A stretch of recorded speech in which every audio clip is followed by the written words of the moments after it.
जय श्री कृष्णा। अरुण ने पूछा, हे भगवान, ये भोजक कौन है? किसका पुत्र है? इसने ऐसा कौन सा उत्तम कर्म किया है जिस कारण ब्राह्मण आदि वर्णों को छोड़कर आपका इस पर इतना अनुग्रह हुआ? आप कृपा कर मुझे इसके बारे में भी बताइए। तब आदित्य बोले, महामती वैंते, तुमने बहुत सुंदर बात पूछी है। इसके उत्तर में मैं जो कहता हूँ उसे तुम सावधान होकर सुनो। अपनी पूजा के निमित्त हो मैंने अपने तेज से भोजकों की उत्पत्ति की है। ये वर्णतः ब्राह्मण है और मेरी पूजा के लिए अनुष्ठान में तत्पर रहते हैं। ये भोजक मुझे अति प्रिय हैं। प्राचीन काल में शाक द्वीप के स्वामी राजा प्रेव्रत के पुत्र ने विमान के समान एक भव्य सूर्य मंदिर बनवाया और उसमें स्थापित करने के लिए सभी शुभ लक्षणों से संपन्न सोने की एक दिव्य सूर्य की प्रतिमा भी बनवाई। अब राजा को ये चिंता होने लगी कि मंदिर और प्रतिमा की प्रतिष्ठा कौन कराए। उन्हें कोई योग्य व्यक्ति दिखाई ही नहीं दिया। अतः वह राजा मेरी शरण में आया। अपने भक्त को चिंताग्रस्त देखकर मैंने उसे प्रत्यक्ष दर्शन दिया और पूछा, वत्स, तुम क्या विचार कर रहे हो? तुम क्यों चिंतित हो? शीघ्र ही अपनी चिंता का कारण बताओ और दुखी मत हो। मैं तुम्हारे अत्यंत दुष्कर कर्मों को भी संपन्न कर दूंगा। इस पर राजा ने प्रसन्न होकर कहा, हे प्रभु, मैंने बड़ी भक्ति और श्रद्धा से इस द्वीप में आपका एक विशाल मंदिर बनवाया है तथा एक दिव्य सूर्य प्रतिमा भी बनवाई है। मुझे ये चिंता सता रही है कि प्रतिष्ठा कार्य कैसे संपन्न हो।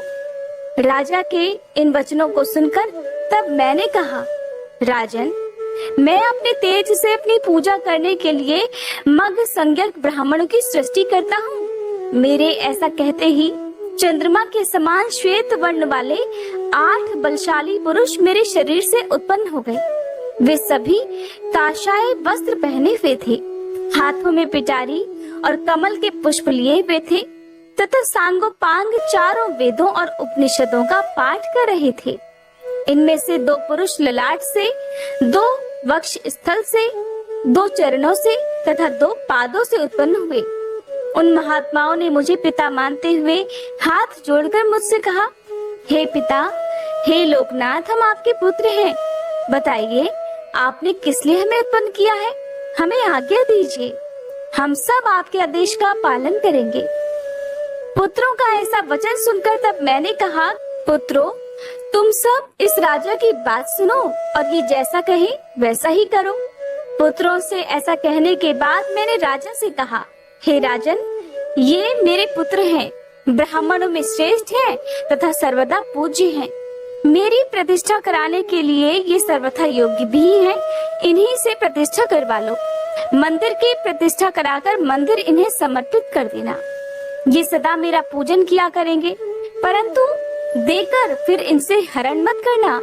मेरे निमित्त जो कुछ भी धन धान्य, ग्रह, क्षेत्र, बाग, ग्राम, नगर आदि मंदिर में अर्पण करो, उन सब के स्वामी ये भोजक ही होंगे। जैसे पिता के द्रव्य का अधिकारी उसका पुत्र होता है, ठीक वैसे ही मेरे धन के अधिकारी ये भोजक ही हैं।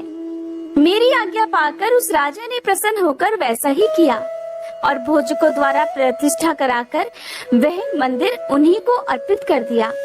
हे अरुण, इस प्रकार अपनी पूजा के लिए मैंने अपने शरीर के तेज से भोजकों को उत्पन्न किया। ये मेरे आत्म स्वरूप है। मेरी प्रीति के लिए जो कुछ भी देना हो वह भोजक को देना चाहिए, परंतु भोजक को दिया हुआ धन कभी वापस नहीं लेना चाहिए। भोजक हमारे संपूर्ण धन का स्वामी है। भोजकों में ये लक्षण होने चाहिए, वह पहले वेदाध्ययन कर फिर गृहस्थ जीवन में प्रवेश करे, नित्य त्रिकाल स्नान करे, दिन रात में पंचकृत्यों द्वारा मेरा पूजन करे, वेद, ब्राह्मण और देवताओं की कभी निंदा न करे, नित्य हमारे सम्मुख शंख ध्वनि करे। 6 महीने पुराण सुनने से जैसी प्रसन्नता मुझे होती है, वैसी प्रीति केवल एक बार शंख ध्वनि श्रवण करने से ही हो जाती है। इसलिए भोजक को पूजन में नित्य शंख बजाना चाहिए।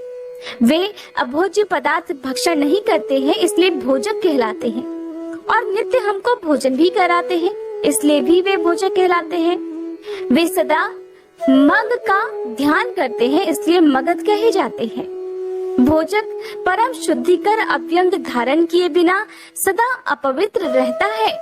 जो अव्यंग धारण किए बिना मेरी पूजा करता है उसको संतान नहीं होती और मेरी प्रसन्नता भी उसे कभी प्राप्त नहीं होती।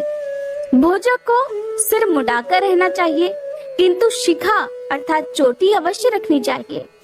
रविवार के दिन तथा षष्ठी को नक्त व्रत कर सप्तमी को उपवास करना चाहिए तथा संक्रांति का व्रत भी करना चाहिए। मेरे समीप त्रिकाल गायत्री का जप करे, भक्ति श्रद्धा पूर्वक मौन होकर मेरा पूजन करे, क्रोध न करे, सदा हमारा नैवेद्य भक्षण करे। वह नैवेद्य भोजन को शुद्ध करने के लिए पवित्र हविष्यात्र के समान है। मुझे चढ़ा हुआ गंध पुष्प वस्त्राभूषण आदि कभी बेचे नहीं। स्नान कराए गए जल और निर्माल्य अर्थात विसर्जन के बाद देवार्पित वस्तु तथा अग्नि का उल्लंघन न करे, सदा पवित्र रहे, एक बार भोजन करे और क्रोध, अमंगल वचन तथा अशुभ कर्मों का त्याग दे। अरुण, इस प्रकार के लक्षणों वाला भोजक मुझे अत्यंत प्रिय है। भोजक का सदा सत्कार करना चाहिए। तुम्हारे ही समान भोजक भी मुझे अत्यंत प्रिय है। महात्मा परावसु कहने लगे, राजन, इस प्रकार अरुण को उपदेश देकर सूर्य नारायण आकाश में भ्रमण करने लगे और अरुण भी ये सुनकर बहुत प्रसन्न हुआ। श्री ब्रह्मा जी बोले, महामुनि परावसु के मुख से ये कथा सुनकर राजा सत्राजीत और उसकी रानी विमलवती बहुत प्रसन्न हुए। उन्होंने पृथ्वी पर जहाँ जहाँ सूर्य के मंदिर थे उन सब में मार्जन और उपलेपन कराया। सब मंदिरों में कथा कहने के लिए पौराणिकों को नियुक्त किया और बहुत सी दक्षिणा देकर उन्हें संतुष्ट किया। वे विविध उपचारों से भक्ति पूर्वक नित्य सूर्य देव की पूजा उपासना करने लगे और अंत में उन दोनों ने उनकी प्रीति प्राप्त कर उत्तम गति प्राप्त की। आज का अध्याय समाप्त हुआ। अगले अध्याय में आप सुनेंगे भद्र ब्राह्मण की कथा तथा ज्येष्ठ मास में सूर्य मंदिर में दीपदान के फल के बारे में। सूर्य भगवान महर्षि कश्यप और माता अदिति के पुत्र हैं। माता अदिति के पुत्र होने के कारण ही उनका नाम आदित्य भी है। वेदों के अनुसार भगवान सूर्य देव को जगत की आत्मा कहा गया है। पृथ्वी पर जीवन होने का सबसे बड़ा कारण सूर्य देवता को ही माना जाता है। सूर्य देवता को एकमात्र प्रत्यक्ष देवता के रूप में पूजा भी जाता है। वैदिक काल में भी सूर्य भगवान को जगत का कर्ता धर्ता माना गया है। तो आइए जानते हैं हमारे देश में सूर्य देवता के मंदिर कहाँ कहाँ पर स्थित हैं। पहला सूर्य मंदिर है उन्नाव में, मध्य प्रदेश के उन्नाव में स्थित। ये मंदिर भगवान सूर्य को समर्पित है और ये मंदिर कितना प्राचीन है इस बात का पता इससे चलता है कि यह मंदिर 2000 वर्ष पुराना है। यहाँ पर भगवान सूर्य की पत्थर की मूर्ति बनी हुई है और इस मूर्ति पर काले धातु की परत चढ़ी हुई है। अगला सूर्य मंदिर है रांची से लगभग 47 किलोमीटर की दूरी पर बूंदू के पास। मंदिर की सजावट संगमरमर के पत्थरों से की गई है और यहाँ पर 18 पहियों और 7 घोड़ों के रथ पर विद्यमान भगवान सूर्य के रूप की मूर्ति स्थापित है। हर साल यहाँ जनवरी में एक मेले का आयोजन किया जाता है जिसमें देश और दुनिया के कोने कोने से भक्त दर्शन करने के लिए आते हैं। अगला सूर्य मंदिर है उड़ीसा के कोणार्क में। कोणार्क का अर्थ होता है कोण पर सूर्य। कोणार्क का प्राचीन सूर्य मंदिर हमारे देश का सबसे बड़ा और सबसे भव्य मंदिर है। ये मंदिर उड़ीसा के नागर शैली में बने मंदिरों में सबसे अद्वितीय है। कोणार्क जगन्नाथपुरी से लगभग 35 किलोमीटर और उड़ीसा की राजधानी भुवनेश्वर से 66 किलोमीटर की दूरी पर है। सूर्य देवता के विशाल रथ के स्वरूप में निर्मित इस मंदिर को पत्थर के 7 घोड़े खींचते से प्रतीत होते हैं। मंदिर के आधार भाग में सूरज के रथ के समान 24 विशाल अलंकृत पहिए बने हैं। ये मंदिर विश्व की विरासत सूची में शामिल है। कोणार्क सूर्य मंदिर आज केवल पुरातात्विक धरोहर है और यहाँ पर पूजा नहीं की जाती है। अगला मंदिर है अनंतनाग का मार्तंड मंदिर जो कि जम्मू कश्मीर में है। ये मंदिर जम्मू कश्मीर के अनंतनाग से लगभग 8 किलोमीटर की दूरी पर है और अब इस मंदिर का केवल भग्नावशेष बाकी है। इस मंदिर का निर्माण करकोट वंशी शासक महाराजा ललितादित्य मुक्तापीड़ ने 8वीं शताब्दी में करवाया था और 700 साल बाद 15वीं सदी में कश्मीर के कट्टर मुस्लिम शासक सिकंदर बुतशकिन ने इस अनोखे मंदिर को ध्वस्त कर दिया था। अगला मंदिर है कटारमल सूर्य मंदिर, जो कि उत्तराखंड में है। मध्य हिमालय में बसा हुआ कटारमल सूर्य मंदिर उत्तराखंड के अल्मोड़ा जिले मुख्यालय से लगभग 17 किलोमीटर और कोशी बाजार से लगभग 5 किलोमीटर की दूरी पर स्थित है।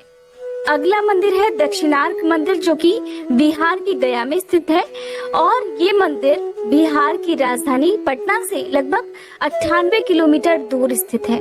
ऐसा माना जाता है कि इस मंदिर का निर्माण 13वीं शताब्दी में आंध्र प्रदेश के वारंगल के दक्षिणी भारतीय राजा प्रताप रुद्र ने करवाया था।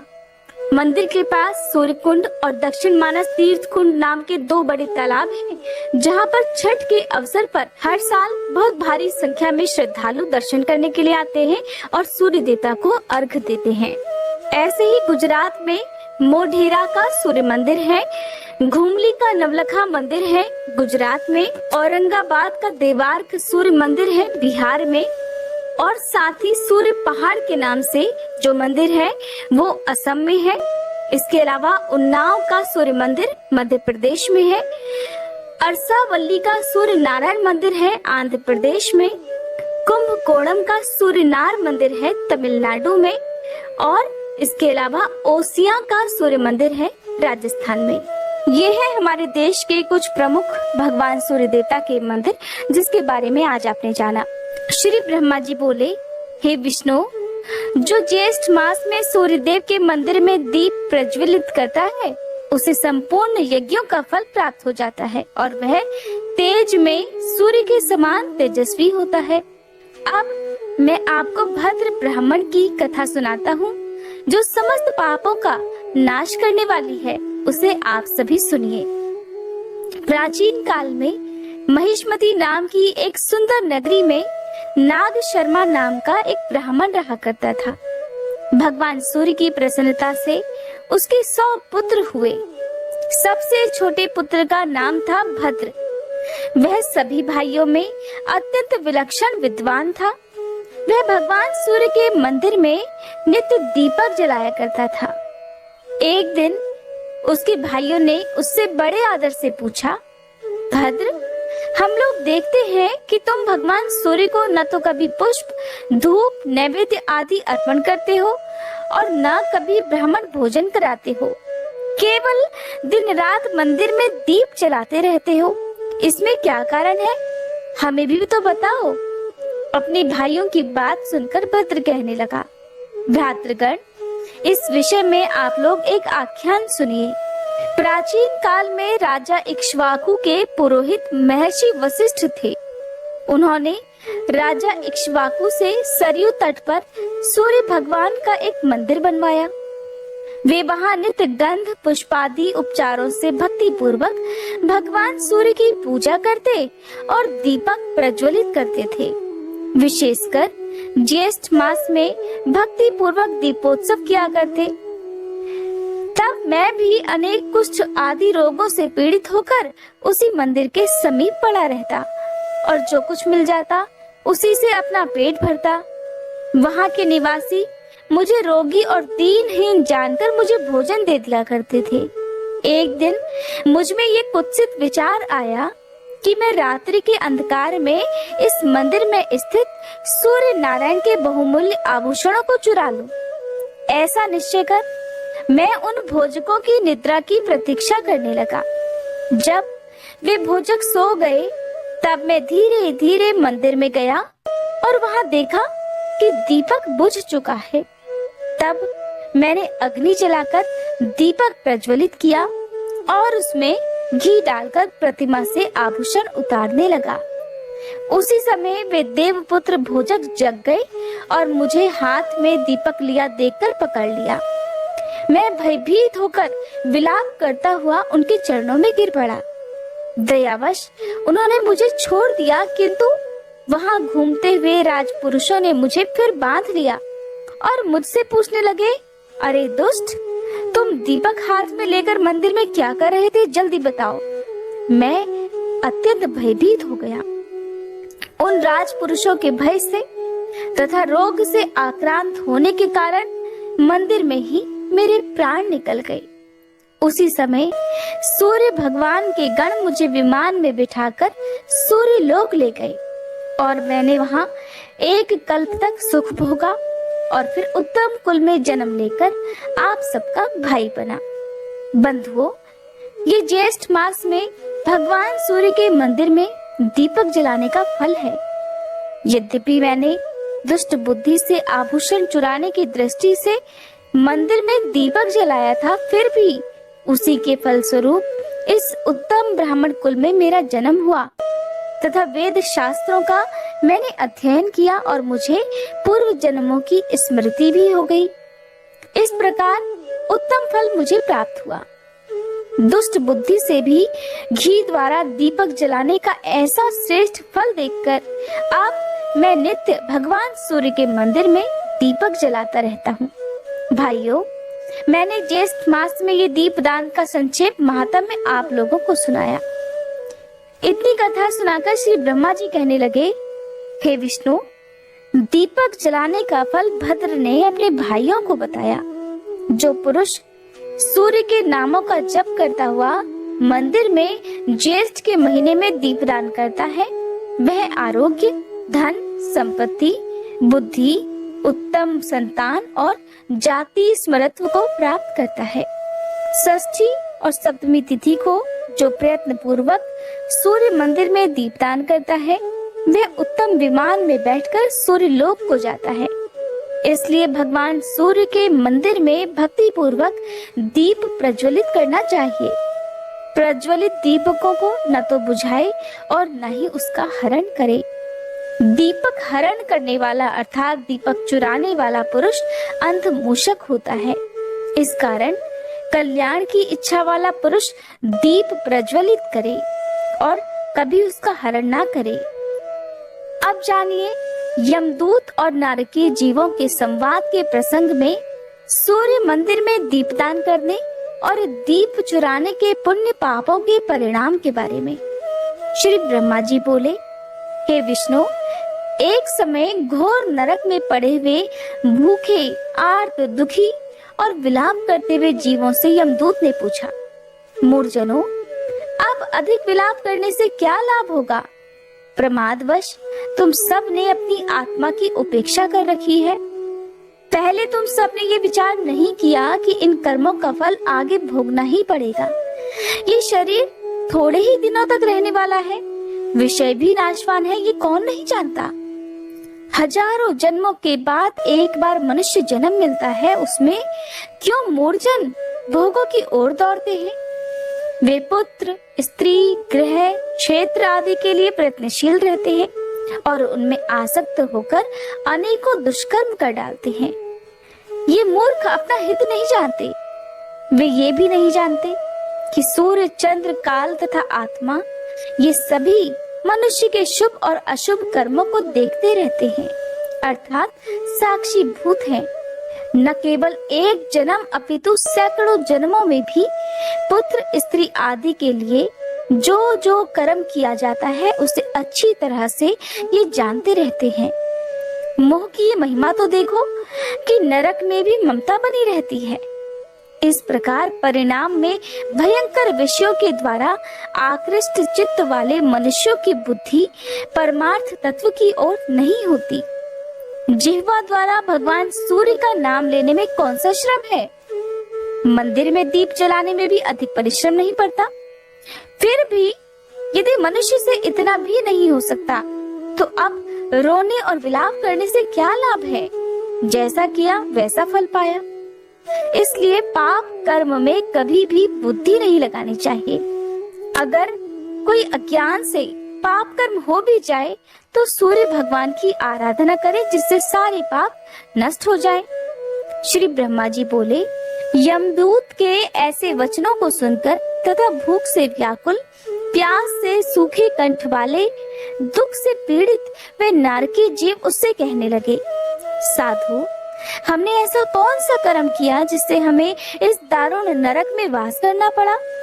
तब यमदूत कहने लगे, पूर्व जन्म में यौवन के उन्माद से उन्मादित तुम अविवेकियों ने घी के लोभ में भगवान सूर्य के मंदिर से दीप चुराया था। उसी कारण इस घोर नरक में तुम सब दुख भोग रहे हो। श्री ब्रह्मा जी बोले, अच्युत, मैंने सूर्य के मंदिर में दीपदान करने के पुण्य तथा दीप हरण करने के दुष्परिणामों का वर्णन किया। दीपदान करने का तो सर्वत्र ही उत्तम फल है, परंतु सूर्य नारायण के मंदिर में विशेष फल है। संसार में जो अंध, मूक, बधिर, विवेकहीन, निंद्य व्यक्ति दिखाई पड़ते हैं, उन सब ने साधु जनों द्वारा प्रज्वलित किए हुए दीपों को सूर्य नारायण के मंदिर से हरण किया है। जय श्री कृष्ण।